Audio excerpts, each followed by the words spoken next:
Hello दोस्तों, welcome back to YouTube channel RD classes. दोस्तों यहाँ पर आज हम बात करेंगे आपके 69,000 शिक्षक भर्ती में डिस्ट्रिक्ट चॉइस फिलिंग की। दोस्तों ये मैप मैं इसलिए उत्तर प्रदेश का लेके आया हूँ जिसमें सारे ज़िले आपके जितने 75 ज़िले हैं वो सारे ज़िले इसमें दर्शाए गए हैं और प्रत्येक ज़िले में हमने सीटों को दर्शाया है।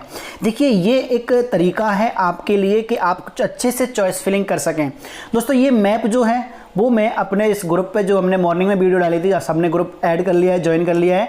और जो लोग नहीं ज्वाइन कर पाए हैं या जिनका नहीं ज्वाइन हुआ है तो वो अब यहाँ से आपको डिस्क्रिप्शन बॉक्स में और कमेंट बॉक्स में लिंक मिलेगी, वहाँ से ज्वाइन कर लेना। अगर बाई चांस आप वहाँ से ज्वाइन नहीं हो पाता है तो आप हमें इस नंबर पे 8532951920 इस पर आप मैसेज करिएगा तो हम आपको ऐड कर देंगे उस ग्रुप में जो 69,000 शिक्षक भर्ती के लिए बनाया गया है। और इसमें आपको देखिए मॉर्निंग में हमने पीडीएफ प्रोवाइड करा दी थी और एक बार हम पीडीएफ प्रोवाइड करा देते हैं तो जो बच्चे पहले प्रोवाइड इन्हें मिल चुकी है वो फॉरवर्ड बार बार कर दिया करें, जिससे कि नए लोग जुड़ रहे हैं तो उन्हें भी मिलती रहे, ठीक है। और बाकी के जो ये मैप हैं ये भी हम प्रोवाइड करा देंगे, जिससे क्या होगा कि आपको बहुत ही सुविधा होगी अपने जो एरिया है आसपास का। देखिए हर किसी को ये जानकारी ज़्यादा नहीं होती, 2 4 6 8 10 जिले अपने आस के पता होते हैं लेकिन सारे नहीं पता होते। और उसके बाद यहाँ पे सीटें किसमें कितनी हैं ये मैंने सारी भर रखी हैं आपकी सुविधा के लिए। मैंने बहुत ही मेहनत करके ये मैप तैयार करके उसमें सीटें लिखी हुई हैं। तो आपको करना क्या है, आपको इस जो यूपी का जो एरिया है, जो क्षेत्र है, जिस क्षेत्र में सबसे ज़्यादा सीटें हैं वो मैं इस तरह से बताऊंगा। जैसे कि मैंने ऐसे बता दिया कि ये जो क्षेत्र है इसमें बहुत ज़्यादा सीटें हैं, एक ये क्षेत्र है इसमें बहुत ज़्यादा सीटें हैं, थोड़ी सी कम थोड़ी सही हैं, ठीक है, इसमें भी हैं। बाकी ये जो क्षेत्र बच जाता है, ये क्षेत्र बच जाता है, ये क्षेत्र बच जाता है और थोड़े से इधर क्षेत्र बचे हुए हैं, इनमें बहुत कम सीटें हैं। तो दोस्तों इससे फ़ायदा क्या होगा, इससे फ़ायदा ये होगा कि आप खुद सोच सकते हैं कि यहाँ पर जब हमें इस एरिया पता होगा जिसमें सीटें ज़्यादा हैं, हालांकि मैं ये भी कहूँगा कि जहाँ ज़्यादा सीटें होती हैं वहाँ ज़्यादा लोग फॉर्म डालते हैं, लेकिन जहाँ हर ज़िले में आसपास के अगर मान लो 8 ज़िले हैं, 6 ज़िले हैं एक दूसरे से सटे हुए हैं और उन सभी ज़िलों में अगर सीटें ज़्यादा हैं तो वहाँ के कितने बच्चे होंगे, बाकी के ज़्यादातर बाहर से जाएंगे।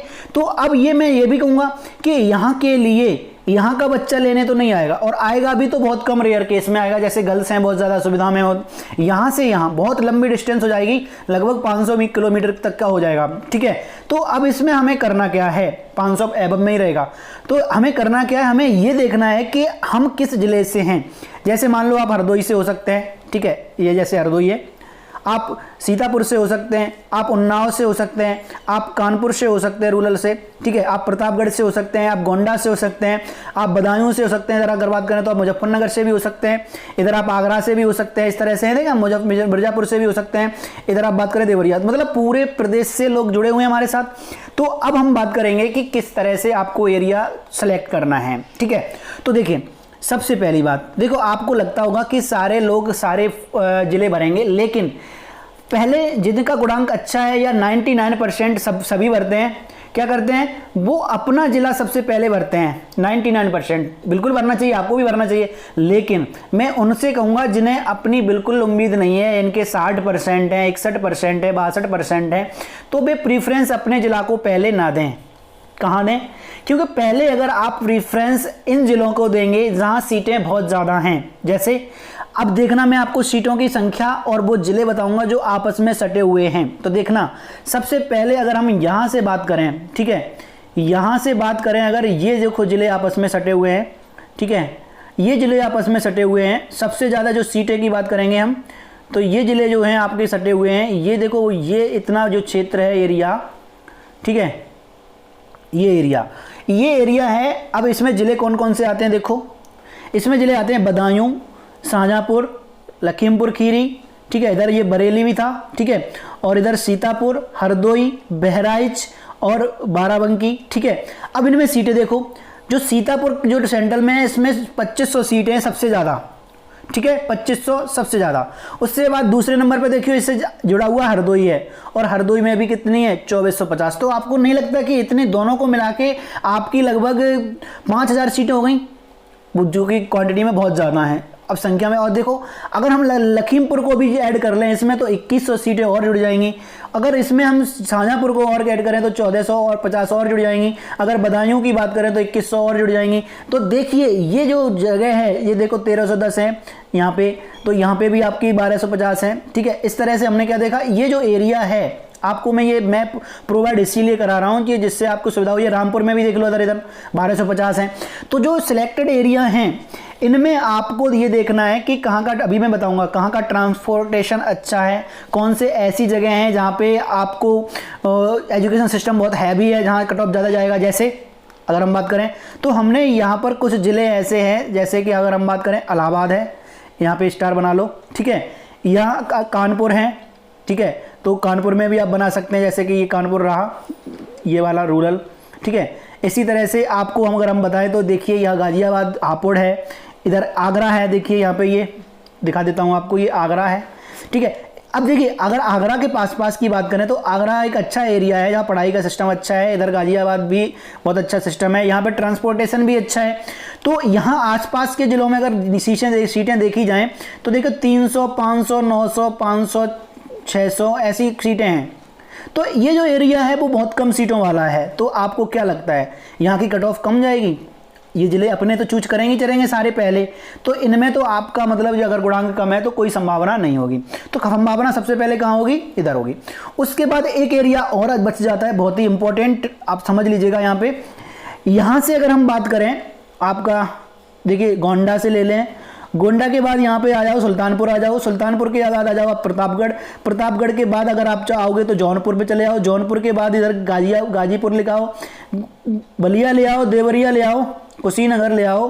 ठीक है, इस तरह से आप महाराजगंज ले आओ, सिद्धार्थनगर ले लो। इस तरह से अगर इतना एरिया देखोगे तो इसमें भी बहुत ज़्यादा सीटें हैं। अब सीटें देखिए कैसे ज़्यादा हैं। अगर हम प्रतापगढ़ की बात करें तो 1350, जौनपुर की बात करें तो 2370, देखो है ना।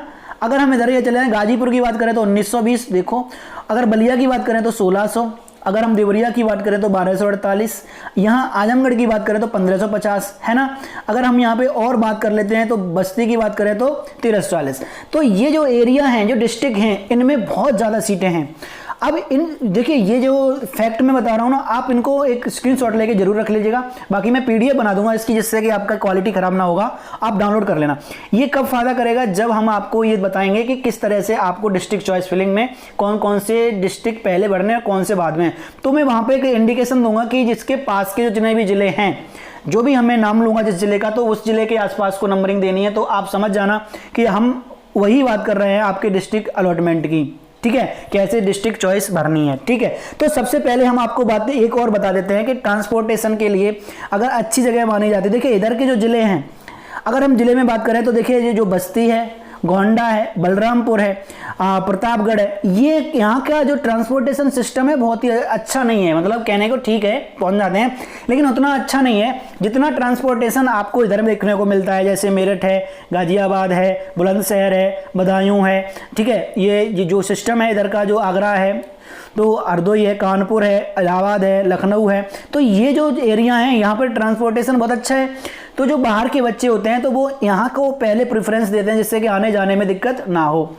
जिसको जाके वहाँ रहना ही है वो ये चीज़ें ना देखे जिनका गुणांक कम है। देखिए मैं उन्हीं की बार बार फोकस कर रहा हूँ, गुणांक वालों का, जिनका गुणांक कम है, किनका?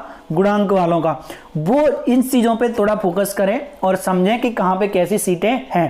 ठीक है, एक एक करके सारे लोग अच्छे से मैं 75 जिले भर के दिखाऊंगा। जैसे ही आपका 18 तारीख कल है, जैसे ही कल डिस्ट्रिक्ट चॉइस फिलिंग का ऑप्शन आएगा, वैसे ही हम आपको वीडियो बना के दिखा देंगे, फिल करके दिखा देंगे, और उसी के आधार पे आपको करनी है और बताते जाएंगे कि कहाँ पे कौन से जिले कैसे भरने हैं।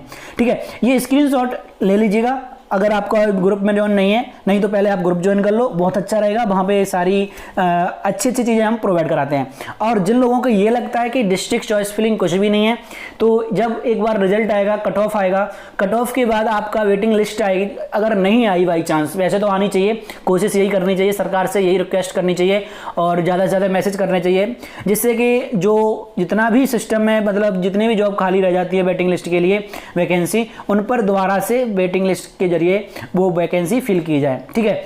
और एक बार में यही फायदा होगा कि अगर आपने डिस्ट्रिक्ट चॉइस अच्छे से फिलिंग कर ली तो फर्स्ट चांस में ही आपको अगर डिस्ट्रिक्ट मिल जाएगा तो इससे अच्छा क्या हो सकता है। आप खुद सोचते होंगे, समझते होंगे इस चीज़ों को, ठीक है। तो यहाँ पर जो हमने बात की है सारे डिस्ट्रिक्ट दिखा दिए हैं। आप सारे डिस्ट्रिक्ट को एक बार एनालाइज कर लो, खुद से पढ़ लो, देख लो कहाँ कौन सा डिस्ट्रिक्ट के पास में ज़्यादातर डिस्ट्रिक्टों में अच्छी अच्छी वैकेंसी हैं और उन डिस्ट्रिक्टों पे आप ज़्यादा फोकस करना और उन्हीं डिस्ट्रिक्टों के नाम पहले देना है अपने डिस्ट्रिक्ट चॉइस फिलिंग में, ठीक है दोस्तों। चलिए, तो ये थे आज का वीडियो। अब नेक्स्ट वीडियो हमारा इसी पर रहेगा कि आपको चॉइस फिलिंग 75 जिलों की कैसे करानी है, ठीक है दोस्तों। चलिए, तो अब मिलते हैं नेक्स्ट वीडियो में।